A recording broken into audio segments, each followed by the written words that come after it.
Hey everyone, this is your captain speaking, and I'm so happy to be with you today. I have a whole range of things that I want to share with you, and yes, I want to give you a kind of overview of my intentions for this. Um, yeah, for those of you that are in the chat, I will be addressing questions or comments later. I want to cover a few different topics today. It's the equinox, the autumnal equinox here in the northern hemisphere. And I want to talk about what equinox energy is and also specifically talk about Libra and how awesome Libra is. I'm a Libra. But yes, so we're going to talk about equinox, Libra energy. Then we're going to talk about Venus, which is very appropriate for Libra season. We're going to talk about Venus and her recent adventures. And yes, she's been in a T-square with Saturn and Uranus. Excuse me. And she's been in T-square with Saturn and Uranus. Not the easiest alignment for the lovers out there, but yes, but liberating and exciting nonetheless. Right now, Venus is tightly opposite Uranus, and so we're going to talk about that. And then the third thing I want to talk about is what's going on with Mars, what's going on with Mars the next couple of months, what's going on with Mercury and Mars together the next couple of months. Yeah, there's a lot going on. We've got a long-lasting Mercury-Mars conjunction coming in, along with the Mercury retrograde, and we've got an exact Sun-Mars conjunction, which means that, I'm trying to get on the screen here, which means that, yeah, Mars is completely on the other side of the sun from the Earth. And I'll talk about what that might mean, and I'll talk about the fact that there's going to be a Sun, Mars, Mercury triple conjunction. That makes the Mercury-Mars even more potent. And a couple times when the moon joins in a quadruple conjunction. So I'm going to try to lay all that out. And then I'm going to talk about Saturn square Uranus, the big backdrop transit of it all that's been happening since the beginning of 2020 and lasts until the beginning of 2023. About a 3-year process, 36 months or so, and we're 20 months in. 20 months into a 36-month process. I think it's a good time to check in. I think it's a good one to check in around during Libra season when we can get a more balanced perspective on what can be a demanding relationship between two planets. When Saturn and Uranus come together, there are certain kinds of challenges, like a kind of existential uncertainty principle. I think that's what I was trying to say. Existential insecurity. Okay, I need to be over here. That's right. Existential insecurity. What it is to realize that the structures that we work so hard to build, sometimes are not sound. Sometimes those structures can collapse, and there's a lot of learning that can come from that process. I feel like I myself have learned so much from this energy over the last 20 months. Yeah, it's a pretty kick-ass transit we've been in alongside some other ones. And so, yes, that's going to be the finale if I still have energy left. And so, yes. Okay. Coming back to the equinox.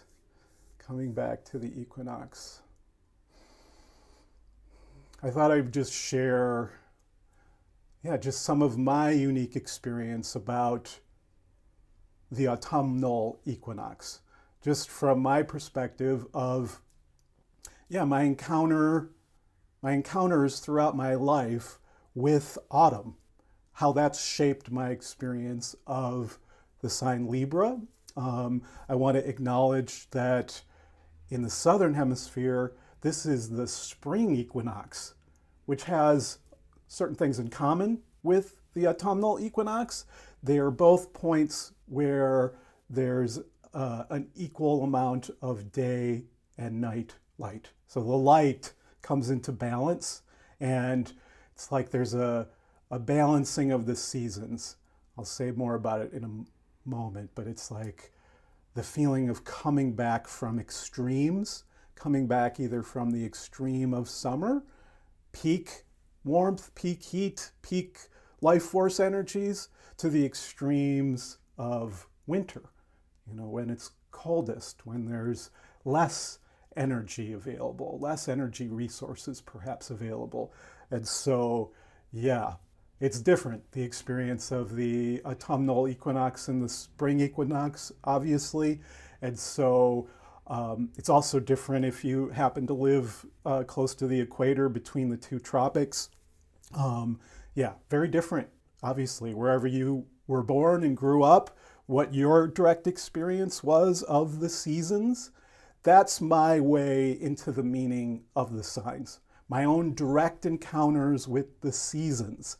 And I have to just say that I grew up in upstate New York, in Syracuse, New York, which had very dynamic seasonal shifts. Like, when you're in winter in upstate New York, it is long, cold, and snowy. It's a long, cold day that never ends. Isn't that the line in Groundhog Day? Yeah, it just keeps on going. Just when you think it might be spring, it's still winter in upstate New York. And so when spring finally arrives, it's late. It's like it's well past the spring equinox. When spring kicks in, it's into May often. And so there's a very short springtime in upstate New York, followed by a glorious summer, because it's just so amazing after such a long winter to go into, what I remember to be mostly just amazing summer. So, I loved summer. Spring was always a disappointment growing up, but I loved the fall as well. The feeling after such a rejuvenating summer, and I hope all of you have had a rejuvenating summertime, that it's brought life force back into your life, brought resources of strength, energy, warmth. The summer is like when you can really feel your full self. So it's like the summer energy is coming home to authentic selfhood, with all that life force energy available, you can really be yourself. And so, yes, as you move into the fall, into autumn, it's like there's a certain kind of pleasure I feel in the autumn. It's unique. It's different pleasure from summertime pleasure. It's also different, like from Taurus season, the pleasure of Taurus. Venus rules both Libra and Taurus, and they both are signs that have a lot to teach us about Venus's profound and complex nature. But Taurus Venus, Taurus pleasures are the pleasures of things warming up and coming back to life, and the flowers blooming and the earth becoming fertile again, fertility, that's Taurus energy. Libra Venus it's the pleasure of coming out of an amazing summer. Hopefully that's what you've had, an amazing summer. And even though it's kind of sad when you feel summer parting, which I have, it's interesting. I'll get to my fall experience in San Francisco. It's quite different than upstate New York. But yes, the sense of having had such a blessing in the summer warmth, and now it's like you're coming back to balance and you're able to use those resources, able to invest those resources in terms of what you want to pursue. And it's like you're starting to become aware of how you're going to spend the summer energy throughout the fall and winter. How are you going to spend your summer resources on the fall and winter?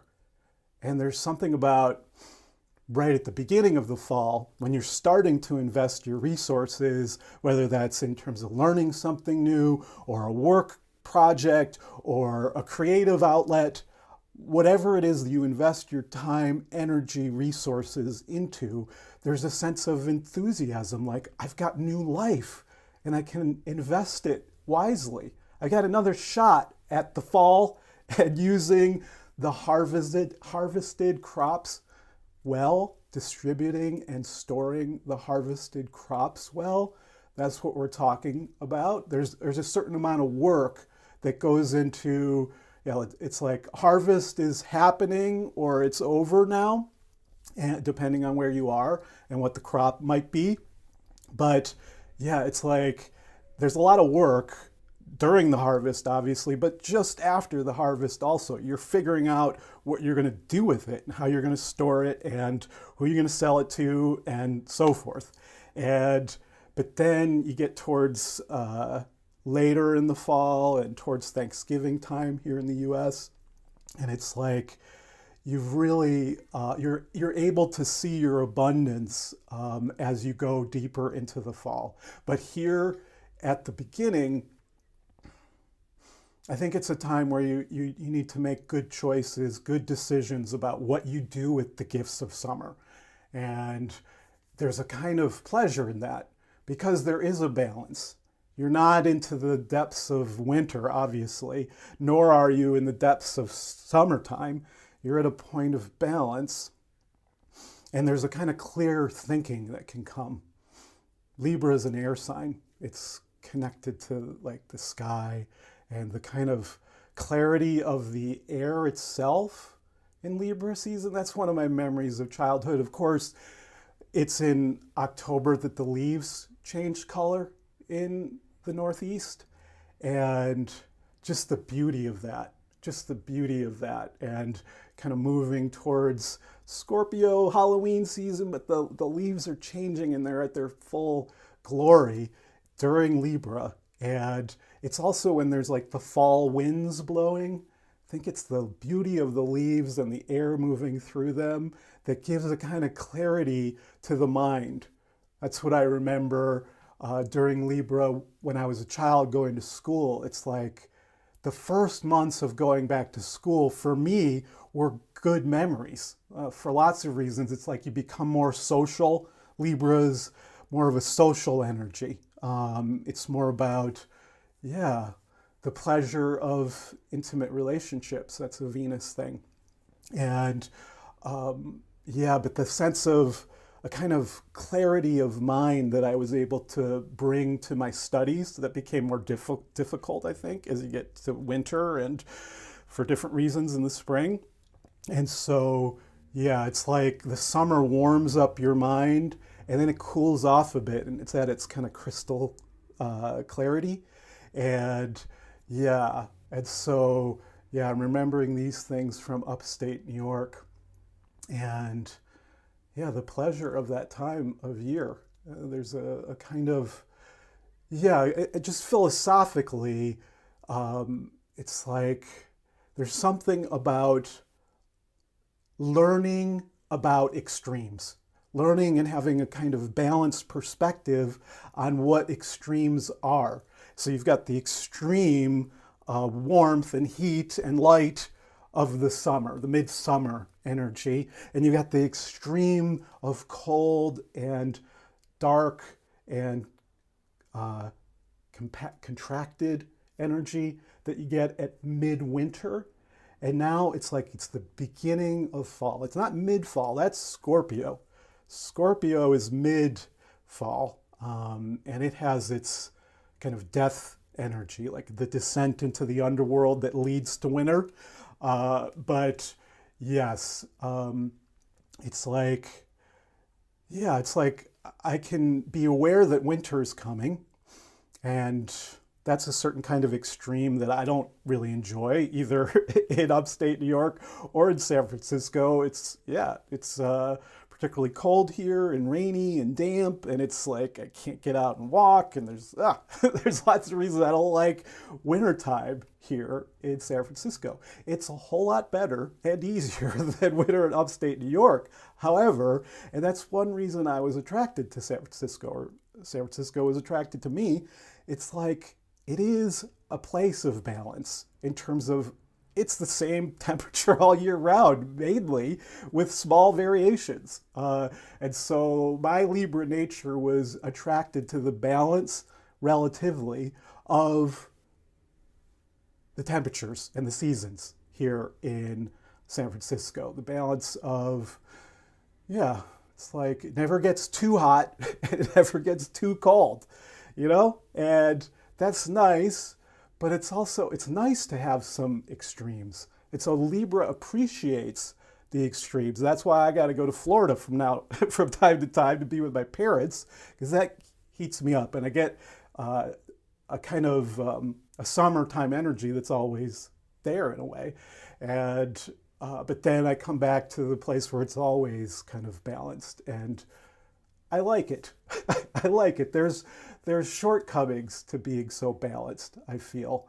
Libra's all about harmony, and so I think it's harder for Libras to go deeper and higher because there's a preference for balanced kind of harmony in the middle. And it's complicated because I can speak as a Libra that it's like I had to go to extremes to discover what balance is and to realize how much I really love balance in my life. I'm aiming for balance in my life.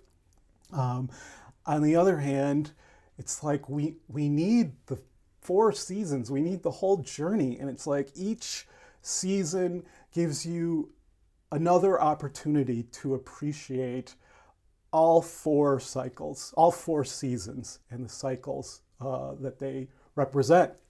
And so, yes, what else do I want to say here?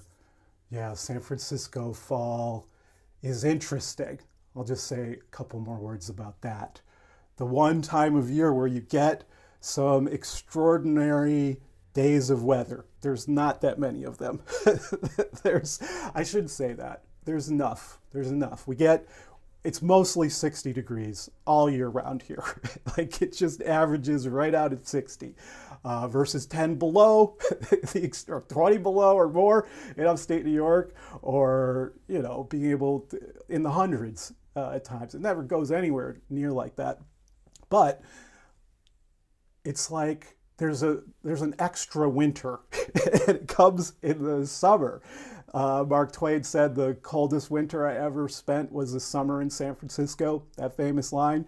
It's true. The first couple months of summer are the foggiest season, and because of complex pressure systems, it's just like the cold, damp fog settles over us.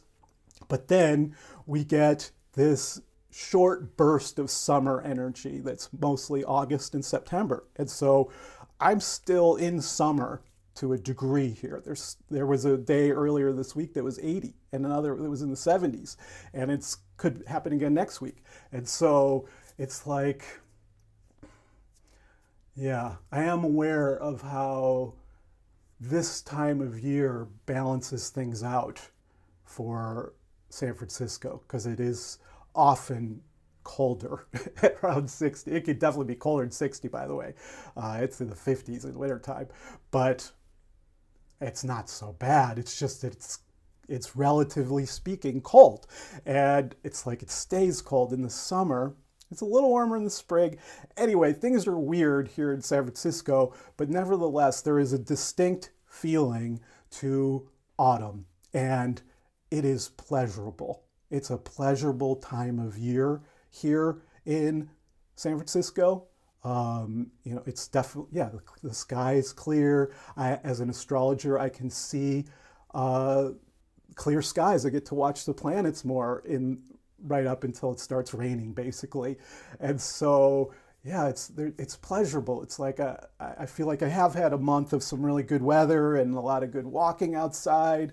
And it's like there is an energized quality, and yet also, yeah, just this pleasure and gratitude. Gratitude to the summer, gratitude to the sun, and yeah, a willingness to prepare well for winter.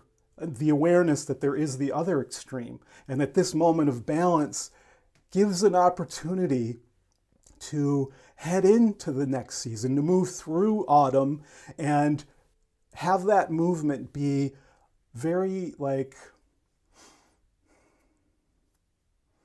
where there's a sense of planning well and investing your resources well. The gifts of summer, how are you going to spend them in the fall that leads to a nice secure winter where it doesn't feel so cold or where you feel a lack of resources. You know what I'm saying? Like you're storing away the resources you need for winter in this moment of balance where you have a kind of clarity about all the seasons. Okay. This is my meditation on Libra and the Equinox. This is your captain speaking. I hope that's been helpful. I'm going to move on to some other topics and take a look and see if anybody's in the chat here. Okay.